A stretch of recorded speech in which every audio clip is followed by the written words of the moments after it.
see dope people.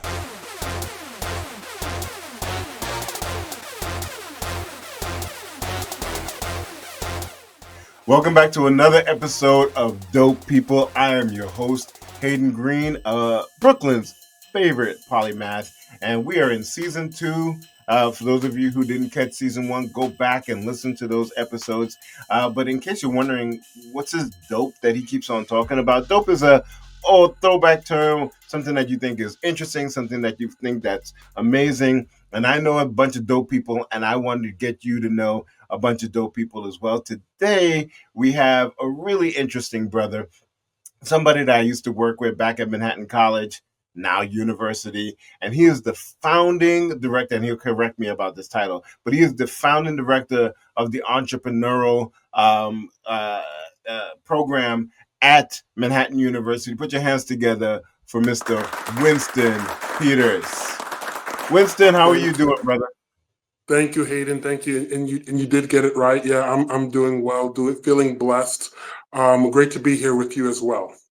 Awesome. Well, Winston, we get started with our guests with a really simple question. I want to know how you understand the term dope. So, for me, I want to know who is the dopest person that you have ever met? And I know you've got a long list of really interesting people, but who's the dopest person you've ever met? And whether it's met him one time or somebody that you know personally? Well, outside of my parents, and so because those are the two dopest people that I do know on the planet. Outside of my parents, the dopest person that I've ever met, and you've encountered him as well, is a gentleman by the name of Dr. Walter Salkin, who actually was my professor here at Manhattan when it was Manhattan College, but he was also my mentor in high school as well. He's the reason why I actually chose to come to Manhattan College and to pursue civil engineering as a degree. He was. I met him on the college night for this extracurricular program that I was in high school, and his energy, the way that he pulled the room together, just spoke volumes, and it was so magnetic. And having him as a professor, and just the way that how nurturing he was, and how always being there for being of service to students was so important. Even now he's my colleague.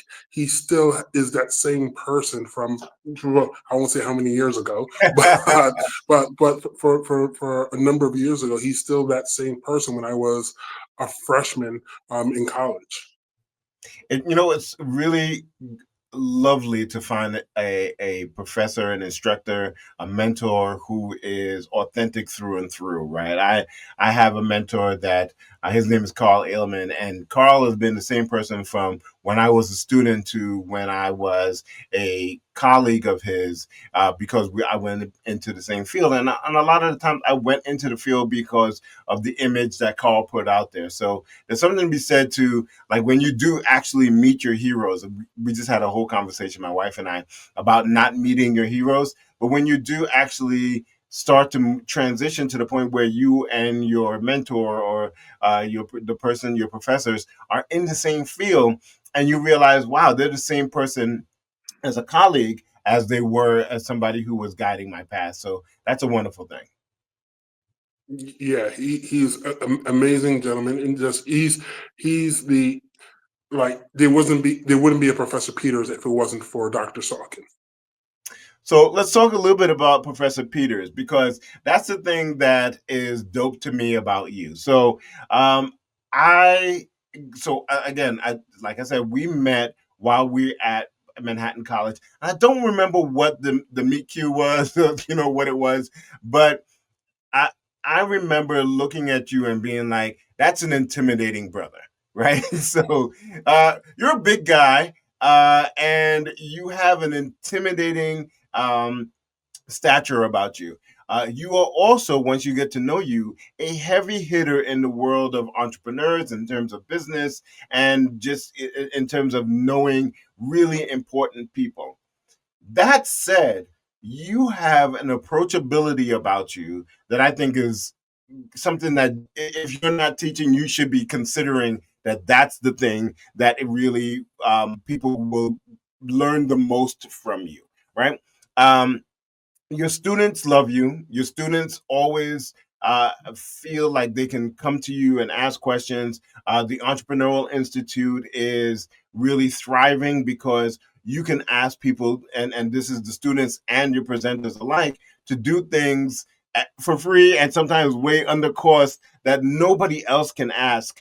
And that talent is, I don't know if you know this about you, but that approachability, that ability to be like, no, listen, here's the reason that I need you to do this, and here's the reason that I want you to pay attention, or here's the reason that I want you to join this program, is infectious. And so I think that is really dope about you. And it is wrapped in, again, this package of, you could be very intimidating, especially in a place like Manhattan University, but I think it's really dope the way that you move through this world. Well, thank you for that. For me, and I accept everything that you said, and for me, it's being the educator that I wish that I had. I had, a great professor in Dr. Salkin, but again, what does it being an educator today looks like? And sowing seeds and putting in a lot of good value, good seeds, so to be able to reap them when I do need them. And so, actually, it's important to just be a good person, to be a good educator, and not and even in the classroom, I don't even look at it as a professor student relationship. We're just a room full of learners, Yeah. and creating that space, for creating a safe space, but also creating a brave space so that they can excel and grow, and just out here doing the work. I say this all the time. Like, my job is just to help students be smarter, faster, more empathetic than I was when I was their age, and helping them, play more offense than defense, and actually understanding what offense actually looks like. And I think that everyone can see that, can feel that, whether it's in person or online. I truly care about young people getting ahead and moving forward, and actually helping them, like, get that aha moment. Yeah, there's nothing like giving an aha moment as an educator. One of our guests in the past have talked about that aha moment and being a teacher. There is nothing like it, right? Like, and this is why you have people who are in education well into their 80s, and they're like, "Why won't you retire?" It's like, listen, there's a high when you get when a student gets an aha moment, and when you can see it. But it even jumps the shark when they leave and come back and be like, here's when I had my aha moment. And I just wanted to come back and say that you were the reason for it. So that's why you got teachers who refuse to retire into their 80s, because that's something special. So, Winston, I want to hear what dope thing you are up to. But before we do that, we're going to take a break and we're going to come right back. So hold on, and we'll be back in a couple of minutes and with Mr. or Professor, sorry, I keep doing that, Professor Winston Peters. And I will be right back. I see dope people.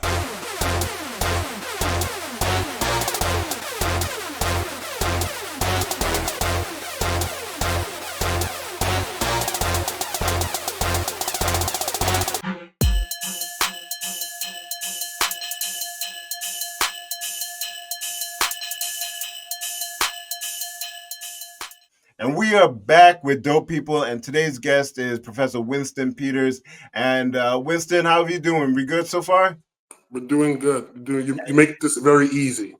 Thank you, thank you. And I wore my black for you because I know you always wear black. So like, I was like, all right, I gotta put my black on for Winston. All right. Uh, So listen, Winston, I want to hear what makes you dope. Like, what dope thing are you involved in right now, or have done in the past, or it could be something that a program that you're working at. But what dope thing are you up to?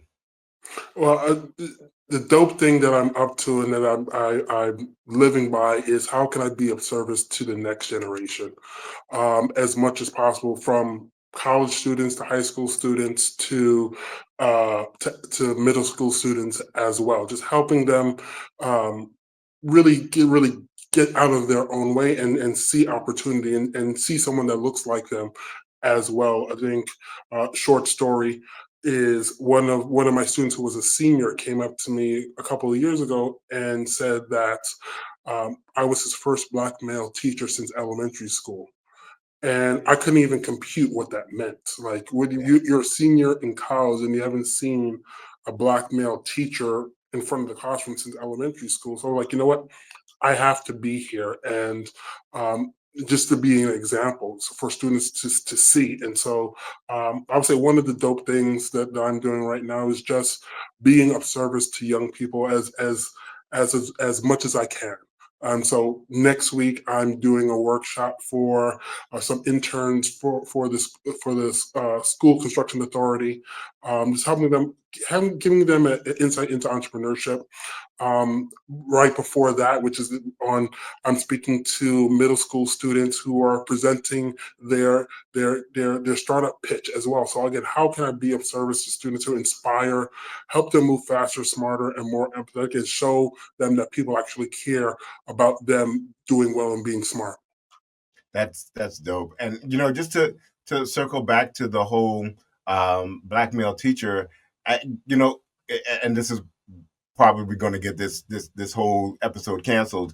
That was the whole conversation about critical race theory. That's where that came from, because what happened was, and you probably know this pretty well, is that when Brown versus the Board of Education made everybody equal and made it equal for black students to be educated in and desegregate schools and all the rest of that. What happened was this ended up pushing all of the black male teachers out, because in that moment when schools integrated, white parents did not want their white children sitting in front of a black man being educated. Right? It was a little less, of an affront with black women, but definitely didn't want them in front of black male teachers. And so those jobs dried up, right? And so rather than create this system where the black schools also had as much funding, the black schools got integrated into the white neighborhoods or white schools, and that meant that those black male educators got pushed out of it. And so that trend is, we see the remnants of that trend to this very day, till you have people like yourself being the first black male educator that people have encountered as a college senior, right? And so, and that's what critical race theory is about. It's like looking at what parts of our racial history have these larger effects that we never really looked at, taking a critical eye at what the race history was, and seeing where there were unintentioned results or occurrences that we didn't really pay attention to. So I felt like I needed to delve into that as you said that. But yeah, I love the fact that you are conscious of that and really wanting to make sure that if this is the first that you are seeing of a black male educator, that you have this enriching and engaging experience with them. Yeah, it's super important to me. Just one, being a first gen in this country as well, to understand, don't never want to teach in a bubble, and give that perspective to all of my students, and letting them know that being an educator is cool, being an educator is impactful, and how can I give them the tools that they need to succeed as they progress into their next evolution of their professional careers. That part right there is what I want you to just expound a little bit. Talk to me about the creation of the Entrepreneurial Institute and what brought you to that point. One, I think, one being an educator. So I'm a civil engineer by education here at Manhattan, and switch over to business within my professional career. And um, I came here in Manhattan in 2020, and for me, I'm a consultant, business strategy, and it really is. I teach application. I don't teach theory. Hmm. No offense to any of the colleagues or contemporaries, is that how are you gonna tell a student how to create a marketing plan when you've never done it before? And Yeah. so I think the proof was in the pudding with some of the work that I was doing here on campus. And I was approached by the dean of the business school at that time to actually launch the entrepreneurship program here. And for me, like how doing a lot of work, being an entrepreneur myself and dealing with a lot of entrepreneurs, like how can this be different? And it really is one to help students get a jump start into entrepreneurship wherever they may fall in the entrepreneurial ecosystem. I think higher ed does a really good job of teaching entrepreneurship, but not teaching the ecosystem of entrepreneurship. Like everyone isn't a founder, not everyone should be a founder, but what are those different roles in the entrepreneurial ecosystem that a student can fall into, can really resonate with them? And so for me, it's one, helping students get a jump start into entrepreneurship wherever they may fall in the entrepreneurial ecosystem, but also how can we take that technology or insights and innovations and make it live outside of the four walls of the institution to really help some of these legacy small businesses, mom and pop shops outside of the four walls of the institution. Is also how can we really bridge that gap between legacy small businesses and student entrepreneurs as well. That's just amazing. That's just amazing. So listen, we end each podcast with a dope person in history or a dope moment in history. So you're an entrepreneur, so I wanted to really talk about some historic entrepreneurial people. Huh? That sentence didn't make sense, but you get my point. So it's well documented that the first Black millionaire, male or female, was Madam CJ Walker, right? And she had her hair products and stuff like that. But in 2001, the first African American person became a billionaire. Do you know who that person was? 2001, that was, if I'm not mistaken, it was Bob Johnson. Robert Johnson became the first Black billionaire when he sold BET to Viacom. You know, stakes through the heart to a lot of people because we wanted it to stay as, a privately owned thing. But Robert Johnson becomes the first Black billionaire in 2001. And one of the things that I really found really interesting about him was that we oftentimes hear about billionaires and we never really hear about what they do with their money. But as you remember, Robert Johnson was the keynote speaker for Morehouse College a couple of years ago and wiped the slate clean for all of their student debt for that graduating class. So at the very least, he's one of those billionaires where you can at least see where he's giving back. But yeah, Robert Johnson, the first Black billionaire. And also, if I'm not mistaken, you could fact check me on this. You put a little disclaimer after. I believe he was the first Black owner of the NBA team as well. I do believe you are correct on that, and we'll put a blurb as to which one and everything right below it. But yeah, definitely, he's done a lot of interesting things, and goals, right? I don't know if I ever want to be a billionaire, but I definitely want to be able to get to the point where I have enough money to give back to people. So, Winston, it has been a really great time talking with you here. How do people reach you if they're interested in supporting some of the stuff that you're doing, or just getting in contact with you? Well, I'm on all of the social platforms. You could find me professionally. You can find me on LinkedIn, Winston Peters. But on social, you can find me at Professor P underscore of MUL. And there's a funny story why I have to go by Professor P, because there's another Winston Peters who was the Deputy Prime Minister of New Zealand, who Oh, messes up my SEO. well, at least the person that's messing up your SEO is a famous person. I have another Hayden Green, who is a young man who looks nothing like me and seems to not own a shirt. So he's like this gym rat kind of person. I'm like, dude, like I need you to go into obscurity so like my SEO gets higher on the search. But yes, I will. I completely can understand why you have to go by Dr. P, Professor P. All right, so it's been great. For those of you watching the podcast, please like, save, share, subscribe, do all the things. And if you know somebody who should be on this podcast, please reach out and we will get them on as soon as possible. Winston, thank you so much. I hope you had fun doing this. Thank you. It's been my pleasure. Excellent, excellent. And for the rest of you, tune in next week where we will interview another dope person. But until then, go forth and be dope.